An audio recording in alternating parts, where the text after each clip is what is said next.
नमस्कार, आदाब, सत श्री अकाल।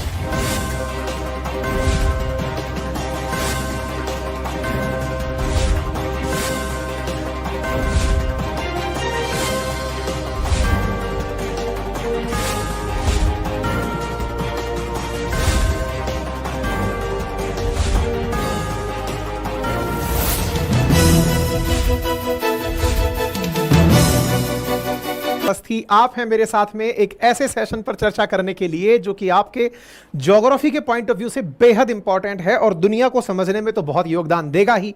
आइए स्वागत करते हैं आज के सेशन में और आपको बताते हैं कि जो हाल ही में ये खूबसूरत नज़ारे आपको दिख रहे हैं ये अच्छी बात है या बुरी बात है, और इसको सौर तूफान क्यों कहा गया है, ऐसा क्या होता है।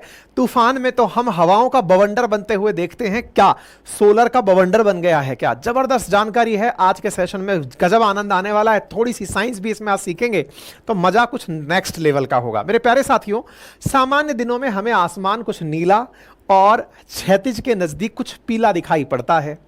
आसमान में अक्सर हमें बादलों के कारण स्कैटर्ड हुआ प्रकाश नीले पीले रंग में दिखाई देता है। आसमान के इन कलर्स में दिखने में अचानक अगर आपको ऐसे लाल और नीला कलर दिखने लगे तो आपके अंदर क्यूरोसिटी तो नेक्स्ट लेवल हो जाएगी। तो हाल ही में ये जो तस्वीरें आपके सामने हैं ये सच्चाई बन गई हैं। जी हां साथियों, बिल्कुल ऐसा आसमान हाल ही में दिखाई दिया है। आप कुछ तस्वीरें देखें और इन रियल तस्वीरों को आप अपनी आंखों से एक बार के लिए प्रत्यक्ष जान लें कि हाल ही में दुनिया भर में कुछ ऐसे आसमान के रंग देखे गए हैं। आसमान के ये रंग दिखने में जितने खूबसूरत लग रहे हैं उतनी ही चिंता पैदा करते हैं। ये चिंता केवल दुनिया में ही नहीं थी, हमारे को भी मिली है। हमारे देश के अंदर लद्दाख में भी कुछ ऐसी ही तस्वीरें देखने को मिली हैं। हाल ही के अंदर देखी गई इन तस्वीरों के चलते दुनिया में चिंता बनी सैटेलाइट्स के लिए। इतना सैटेलाइट्स के लिए दिक्कत बनी कि एलन मस्क के जो स्टारलिंक के सैटेलाइट हैं उनका मामला हिल गया।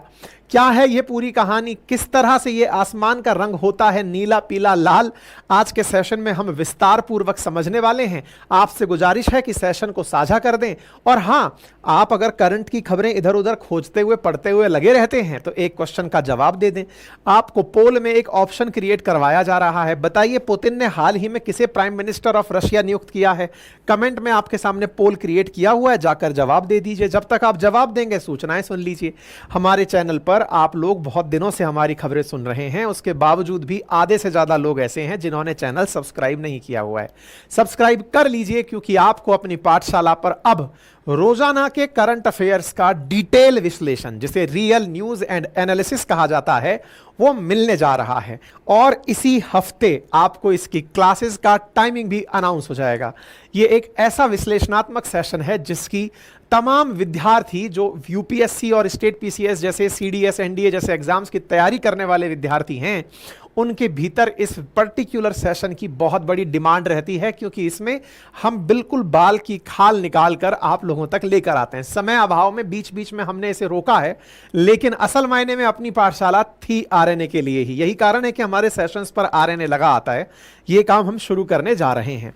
इसी बीच में आप और जानकारी ये प्राप्त कर लीजिए कि अपनी पाठशाला जो एप्लीकेशन है वहां बिहार पीसीएस के लिए foundation batch pre plus mains का 4500 रुपीज में अवेलेबल है। बीपीएससी प्लस जीएस फाउंडेशन, वो जीएस फाउंडेशन जो मेरा रिकॉर्डेड बैच है, 1499 में उपलब्ध है। अगर वो कंबाइंड रूप से लेते हैं तो आपको 5500 में मिलता है। लाइव और रिकॉर्डेड दोनों फॉर्मेट में क्लासेस एनी टाइम उपलब्ध रहती हैं। साथ ही अगर आप मेरे हैंड रिटन नोट्स अपने घर पर मंगाना चाहते हैं तो मात्र 1999 में कुछ इस प्रकार से हिंदी में और इंग्लिश में दोनों ही भाषाओं में लिखित नोट्स मात्र 1999 में घर पर कुरियर किए जाते हैं। आज के सेशन में जिस प्रकार से पावरफुल सोलर स्टॉर्म की बात हो रही है, इसे समझने के लिए आपको थोड़ा सा न्यूज और न्यूज के साथ साथ सूरज की संरचना, सूरज के साथ साथ अर्थ का मैग्नेटिक फील्ड जैसी बातें समझनी और सीखनी होंगी। असल में हुआ कुछ यूं कि 10 मई की रात को अचानक रात को अचानक आसमान में कलर्स दिखने लगे। आप गहरी रात में सो रहे हो और रात में अचानक आपको आसमान में कुछ इस तरह के कलर्स दिखने लगे कि आपको लगे कि लग रहा है एलियंस उतरने वाले हैं, लग रहा है उनके हवाई जहाज के नीचे की लाइट जल रही होंगी, है ना। वैसे कुछ नज़ारे देखने को मिले। इन नज़ारों पर नासा ने अपनी टिप्पणी करी। ये नज़ारे जो दिखे, इनकी वजह से मतलब दुनिया भर में जो इफेक्ट उत्पन्न हुआ, इसे ध्रुवीय ज्योति या ऑरोरा की घटना कहा जाता है। ऑरोरा बोरियोलिस और ऑरोरा ऑस्ट्रियोलिस, इनमें से ऑरोरा बोरियोलिस की घटना हाल ही में देखी गई। इस घटना को नेशनल ओशनिक एटमॉस्फेरिक एडमिनिस्ट्रेशन ने अपनी तरफ से रिकॉर्ड किया और यह जानकारी जनहित में जारी करके नासा ने बताई।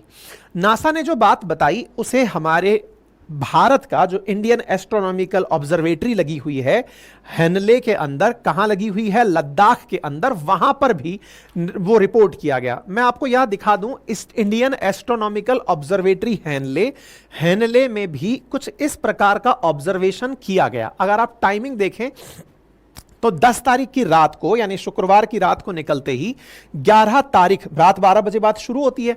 तो आप यहां पर घड़ी को देखते चलें तो आप इस प्रकार से पाएंगे। देखिए, आप अगर टाइमिंग को ऑब्जर्व करें, मैं एक बार फिर से वीडियो चला के दिखाता हूं, आप देखें तो भारत के लद्दाख में हेनले नामक विलेज में कुछ इस प्रकार के दृश्य देखे गए। आप यहां पर टाइमिंग देखिए, 11 तारीख को अब समय बढ़ता जा रहा है, रात गहरी होती जा रही है, रात के 1 बज गए, रात के 2 बजने की तरफ आप बढ़ रहे हैं और नॉर्थ पोल की तरफ आप देख रहे हैं कि ये रेड होता चला जा रहा है। रात को ये और रेड होता चला जा रहा है, 2 से 3 की तरफ आप बढ़ रहे हैं। 3 बजे तक आपने और तीव्र प्रकाश यहां पर नॉर्थ पोल पर देखा, फिर यहां नीला रंग आपको 4 बजे के आसपास दिखने लगा। 4 बजे के आसपास कुछ इस प्रकार का नीला रंग आपको दिखने लगा। ये इंडियन ऑब्जर्वेटरी जो है उसने ऑब्जर्व किया है। मेरे प्यारे साथियों, ये जो घटना हुई, इस घटना में ये जो लाल और नीला रंग आपको दिखाई दे रहा है, सिंदूरी केसरिया रंग और नीला रंग जो आपको दिखाई दे रहा है, इसे अब थोड़ा सा समझने का भी प्रयास कर लेते हैं। ये तस्वीरें रियल हैं, भारत की हैं, भारत के लद्दाख की हैं और ये तस्वीरें जनहित में जारी हो चुकी हैं। अब ये होता क्या है उसको समझते हैं। देखिए, हमारी पृथ्वी से सूरज बहुत दूर है, हम सोलर मंडल के अंदर ही रहते हैं, सौर मंडल में ही रहते हैं।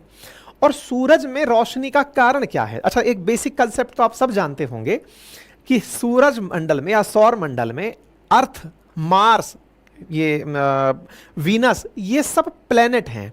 प्लेनेट हैं इसका मतलब इनका अपना कोई रोशनी नहीं है। अपना रोशनी नहीं है से मतलब तारों में अपनी रोशनी होती है। स्टार्स और प्लेनेट में एक बेसिक डिफरेंस है। कई बार मैंने आपको कहा है, स्टार्स वो होते हैं जो खुद जल करके रोशनी पैदा करते हैं और प्लेनेट वो होते हैं जो स्टार्स की रोशनी में चमकते हैं। अब आप समझ लीजिए कि आप तारे हैं कि आप प्लेनेट हैं। आप खुद से खुद के बारे में डिसाइड करिए। अगर तारा कहा जा रहा है तो सूरज एक तारा है। सूरज जो एक तारा है वो खुद से चमकता है। खुद से कैसे चमकता है? यहां पर बहुत सारी ऐसी अभिक्रियाएं होती हैं जिसमें हाइड्रोजन एटम मिलकर हीलियम का निर्माण करते हैं। ये जो अभिक्रियाएं हैं जिनमें 2 एटम मिलकर के किसी बड़े मॉलिक्यूल का निर्माण करते हैं, उसके अंदर न्यूक्लियर फ्यूजन और फिशन, तो यहां पर फ्यूजन प्रकार के रिएक्शंस के चलते बहुत तीव्र ऊर्जा का उत्सर्जन होता रहता है। वो जो ऊर्जा उत्सर्जित होती है वही पूरे सोलर मंडल को ऊर्जायमान रखती है। वही रोशनी अर्थ पर दिन के अंदर दिखाई देती है। लेकिन कई बार, जैसे उबलती हुई खौलती हुई कढ़ाई में कई बार बहुत तेज लपटें बाहर निकलकर आ जाती हैं, ऐसे ही सोलर सिस्टम के अंदर भी बहुत बार ऐसी लपटें निकल पड़ती हैं। मतलब जो सूरज अपने आप से इतना तप रहा है, उस तपते हुए सूरज के अंदर से कुछ इस प्रकार की सोलर फ्लेयर्स निकल आती हैं। अब सोचो, ये जो सोलर फ्लेयर्स निकली हैं, जैसे आप कभी हवन यज्ञ वगैरह देखते हैं तो हवन यज्ञ में सामान्यतया तो कम ज्वाला जल रही होती है, लेकिन कई बार ज्वाला बहुत ऊंचाई तक निकल जाती है जो अनप्रिडिक्टेड होती है। कई बार कुछ ऐसी परिस्थितियां बन जाती हैं जिनके चलते ऐसा हो जाता है। हाँ जी, बापूजी लिख रहे हैं लर्न लाइव मेडिटेशन, बहुत बढ़िया। 1000 रुपए आपने दान किए और अपना विज्ञापन किया, और भी करिए। हाँ जी, तो ऐसी स्थिति में यहां पर ये जो आप चीज देख रहे हैं, इससे सोलर सिस्टम में जो निकली हुई ये लपट है, इससे सोलर सिस्टम में जो और लगे हुए प्लैनेट हैं वो इस गर्मी की चपेट में आ सकते हैं। जब सूरज की इतनी दूर बैठी हुई रोशनी हमको गर्मी में तपा सकती है, गर्मी के समय इस समय टेम्परेचर 46 से ऊपर राजस्थान में चल रहा है, सोचिए अचानक बहुत तेज लपट आ जाए तो वो तो हमें बहुत ज्यादा प्रभावित कर सकती है। और जब हमें बहुत ज्यादा प्रभावित कर सकती है तो भाई साहब, इससे बचने के लिए क्या पृथ्वी ने कोई इंतजाम किया है? बिल्कुल किया है। क्या इंतजाम है उसको समझाते हैं। देखिए, सूरज को आपने अच्छे से समझा, सूरज से निकलते हुए इस कोरोनल मास इजेक्शन को आपने तस्वीरों में देखा, और जब कोरोनल मास इजेक्शन को आपने देखा तो ये कोरोनल मास इजेक्शन, ये जो सोलर फ्लेयर्स निकली ना, इसे कोरोनल मास इजेक्शन कहा जाता है। ये निकल करके जो और प्लैनेट्स हैं उनकी तरफ चलना शुरू हो जाती हैं, चलते चलते अर्थ तक भी पहुंचती होंगी। अब थोड़ा सा हम अर्थ को समझ लेते हैं। देखिए, अर्थ के बारे में आपको ये तो मालूम है कि ये घूमने वाली बॉडी है, घूम रही है, अपनी अक्ष पर भी घूम रही है और सूरज के चारों तरफ भी घूम रही है। कहा जाता है कि जब भी कोई चार्ज पार्टिकल मूव करता है तो मैग्नेटिज्म पैदा होता है। अर्थ भी जब मूव करती है तो मैग्नेटिज्म पैदा करती है। मैग्नेटिज्म जब भी कहीं किसी बॉडी में पैदा होगा तो उसमें दो पोल बन जाएंगे, एक नॉर्थ पोल, एक साउथ पोल। अगर हम धरती को ध्यान से देखें तो धरती पर भी दो पोल बन जाते हैं। एक ऊपर की तरफ नॉर्थ की तरफ बना हुआ पोल है जिसे हम नॉर्थ पोल कहते हैं, और नीचे की तरफ बना हुआ साउथ पोल है। ठीक है, तो आप ऐसे समझिए कि हमारी अर्थ जो है वो 23.5 डिग्री झुक करके घूमती है। तो यहां पर नॉर्थ पोल बन गया, अर्थ का नॉर्थ, अर्थ का साउथ, इस प्रकार से नॉर्थ और साउथ पोल बने होते हैं। पृथ्वी जब अपनी अक्ष पर घूम रही है तो घूमते घूमते मैग्नेटिज्म पैदा किया। मैग्नेटिज्म पैदा किया तो नॉर्थ और साउथ पोल के बीच में मैग्नेटिक फील्ड ट्रेवल करने लगता है। अब ये जो मैग्नेटिक फील्ड क्रिएट हुआ नॉर्थ से साउथ के बीच में, इसका ट्रेवल नॉर्थ और साउथ के बीच में जब चलने लगता है तो कुछ इस प्रकार की परिस्थितियां क्रिएट होती हैं। मतलब आप ऐसे देखें, ये मैग्नेटिक फील्ड है जो इस प्रकार से क्रिएट हो रहा है। मैग्नेटिक फील्ड जो क्रिएट हुआ, इसने अर्थ के दो कॉर्नर्स को पूरी तरह खाली छोड़ दिया। अब इसको आसान रूप से समझने के लिए आप इधर आइए। अर्थ में आप जब अर्थ को ज्योग्राफिकली पढ़ते हैं तो ऊपर की तरफ नॉर्थ पोल और नीचे की तरफ साउथ पोल होता है, लेकिन जब मैग्नेट की बात करते हैं तो मैग्नेट में नीचे की तरफ नॉर्थ पोल है और इधर की तरफ साउथ पोल है। मैग्नेटिक नॉर्थ और साउथ में जब मैग्नेटिक फील्ड का ट्रेवल होता है तो मैग्नेटिक फील्ड के ट्रेवल होने पर नॉर्थ और साउथ पोल खाली रह जाते हैं। मतलब बाकी तरफ तो मैग्नेटिक फील्ड ने प्रोटेक्शन दे दिया, लेकिन ऊपर और नीचे दो हिस्से ऐसे रह गए जहां पर मैग्नेटिक फील्ड प्रोटेक्शन नहीं दे पाया। ऐसी स्थिति में सन के अंदर जो कोरोनल मास इजेक्शन हुआ, वो कोरोनल मास इजेक्शन जब अर्थ की तरफ आने लगता है तो ये जो मैग्नेटिक फील्ड प्रोटेक्शन के लिए उत्पन्न हुआ है, ये इन विंड्स को टकराकर पृथ्वी पर सीधा नहीं आने देता। यही कारण है कि जो ये इक्वेटर वाले हिस्से हैं या ट्रॉपिक ऑफ कैंसर और कैप्रिकॉन वाले हिस्से हैं, इन हिस्सों में कभी भी इस प्रकार का ऑरोरा दिखाई नहीं पड़ता। तो इसका मतलब यह हुआ कि ये सूरज की तरफ से निकली हुई सोलर फ्लेयर्स पृथ्वी पर डायरेक्ट मैग्नेटिक फील्ड के चलते तो प्रभाव नहीं डालती, लेकिन ये रास्ता खोजकर जहां खाली जगह है वहां से पहुंचने का प्रयास करती हैं। अर्थ के उत्तरी और दक्षिणी ध्रुव खाली हैं, यानी वहां मैग्नेटिक फ्लक्स जो है वो इस तरह से अर्थ को जैसे प्रोटेक्शन दे रहा है, वैसे इन क्षेत्रों में ऊपर की तरफ प्रोटेक्शन नहीं दे रहा है। और दूसरी बड़ी बात, चूंकि इन दोनों के बीच में ट्रेवल हो रहा है तो ट्रेवल होने से मैग्नेटिक फील्ड यहां संकेंद्रित हो रहा है। इस संकेंद्रित होते हुए मैग्नेटिक फील्ड पर सवार सोलर फ्लेयर्स जब दक्षिणी और उत्तरी ध्रुव पर पहुंचती हैं तो यहां चमक पैदा कर देती हैं। उत्तरी ध्रुव पर जब पैदा होने वाली चमक होती है, जिसे सूरज की ज्योति अरोरा कहते हैं, तो यह अरोरा बोरियोलिस कहलाता है। और जब दक्षिणी ध्रुव की तरफ पैदा होती हैं तो इसे अरोरा ऑस्ट्रियोलिस कहते हैं। हाल ही में जो रोशनी देखी गई है यह अरोरा बोरियोलिस यानी नदर्न हेमीस्फीयर की तरफ देखी गई है। संभवतया अब आपको यह समझ में आ गया हो और बहुत सारे प्रश्नों के जवाब मिल गए हों। उदाहरण के लिए पहला प्रश्न, लद्दाख क्षेत्र में ही क्यों देखने को मिला? क्योंकि भारत के उत्तर की तरफ है, टेम्परेट रीजन की तरफ लद्दाख निकल गया है, यानी ये ध्रुव की तरफ जा रहा है, ऊपर की तरफ जा रहा है, नॉर्थ पोल की तरफ जा रहा है। ऐसे ही दक्षिणी ध्रुव की तरफ भी देखने को मिल सकते हैं, लेकिन इक्वेटर की तरफ देखने को नहीं मिलेंगे। इसका मतलब दुनिया में अगर और कहीं देखने को मिला हो तो कहां मिला होगा? रशिया में देखने को मिलेगा, कनाडा में देखने को मिलेगा, अमेरिका के और उत्तरी ध्रुवों की तरफ देखने को मिलेगा, बाकी ये कहीं और देखने को नहीं मिलेगा। उत्तर की तरफ और दक्षिण ध्रुव की तरफ जो देश बसे हैं, इन्हीं में ये देखने को मिलता है। अब जब सोलर फ्लेयर्स यहां तक पहुंचती हैं, इतनी चमकदार रोशनी करती हैं, तो केवल रोशनी करने के लिए ही आती हैं क्या? नहीं। आप कॉमन सेंस यूज करिए कि जब सूरज की रोशनी से हमें इतना नुकसान होता है कि मतलब थोड़ा भी टेम्परेचर बढ़ जाए तो आप और हम एकदम बेहोश हो सकते हैं। 50 से ऊपर धरती का तापमान निकल जाए, मतलब दिन का तापमान निकल जाए, तो प्रशासन पानी बरसाने लगता है, सड़कों पर पानी की बारिश की जाने लगती है। सोचिए अगर ऐसे हालात सोलर फ्लेयर्स से होने लगें तो स्थितियां तो विकट बिगड़ जाएंगी। विकट बिगड़ने वाली परिस्थितियों से आसमान में जो ऑलरेडी पृथ्वी से ऊपर की तरफ जो हमारे मैग्नेटिक फील्ड को क्रॉस करके लगे हुए सैटेलाइट्स हैं, या फिर space station, international space stations बने हुए हैं जिन्हें पृथ्वी का मैग्नेटिक फील्ड सुरक्षा नहीं दे रहा है, उन पर सोलर फ्लेयर्स अगर पड़ेंगी तो कितना नुकसान पहुंचाएंगी। सामान्य रोशनी जिसके चलते वो चार्ज हो रहे हैं, लेकिन आवश्यकता से अधिक रोशनी तो हो सकता है सर्किट फूक जाएं, और सर्किट फूक जाएं और सैटेलाइट्स खत्म हो जाएं।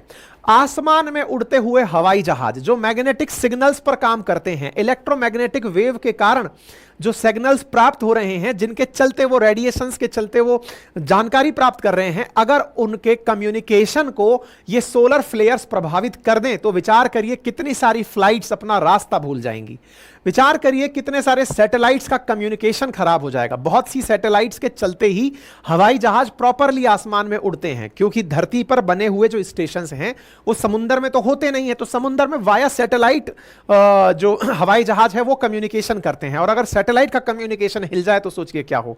ऐसे ही बहुत सारे पावर ग्रिड्स, क्योंकि इलेक्ट्रिसिटी का फ्लो हो रहा है और इतना तेज इलेक्ट्रिक शॉक अगर लगेगा तो सैटेलाइट का पावर ग्रिड और धरती पर जो पावर ग्रिड है वो हिल सकते हैं। ये वो सारे फैक्टर्स हैं जो सोलर फ्लेयर्स के कारण देखने को मिलते हैं। ठीक है, तो अब आपको उम्मीद है कि समझ में आ गया होगा कि उत्तरी ध्रुव और दक्षिणी ध्रुव पर ही ये लाइट्स क्यों नजर आती हैं, कलरफुल लाइट्स क्यों नजर आती हैं, क्योंकि कोरोनल मास इजेक्शन के कारण धरती पर मैग्नेटिक फील्ड का प्रोटेक्शन तो है, लेकिन नदर्न हेमिस्फीयर और सदर्न हेमिस्फीयर पर जहां ये मैग्नेटिक फील्ड जाकर एकत्रित हो रहा है, वहां पर ये फ्लेयर्स खुद भी साथ साथ पहुंच जाती हैं और चमक पैदा करती हैं। यही कारण है कि अरोरा दिखाई पड़ते हैं। सर ये जो कलरफुल चीजें दिखती हैं देखने में बढ़िया लगती हैं, लेकिन नुकसान को नापने का कोई पैमाना तो होता होगा। बिल्कुल होता है। इस कोरोनल मास इजेक्शन के कारण कलर जो पैदा हुए, इनके पैमानों को कई भागों में बांटा गया है, प्रभाव को कई भागों में बांटा गया है। G1, G2, G3, G4, G5, यानी कि वो प्रभाव जिसके चलते नुकसान कम हो उसे G1 और जो अत्यधिक हो उसे G5 कैटेगरी में रखा जाता है।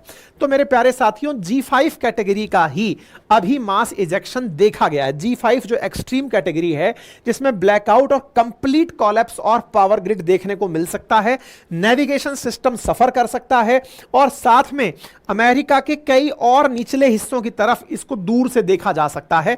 उस प्रकार के जो जियोमैग्नेटिक, मतलब ये जो स्टॉर्म है जो कि मैग्नेटिज्म के कारण देखने को मिल रहे हैं, इन्हें सीवियर और एक्सट्रीम कैटेगरी में रखा जाता है। ठीक है, तो ये एक्सट्रीम कैटेगरी का हाल ही में नजारा आपने देखा। इसके प्रभाव क्या पड़ते हैं वो मैंने बता दिए।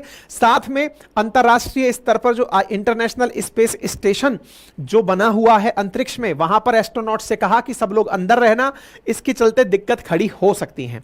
आखिरी बार ऐसा कब हुआ था? 2003 में आखिरी बार सौर तूफान आया था। उसका नाम हेलोवीन तूफान था।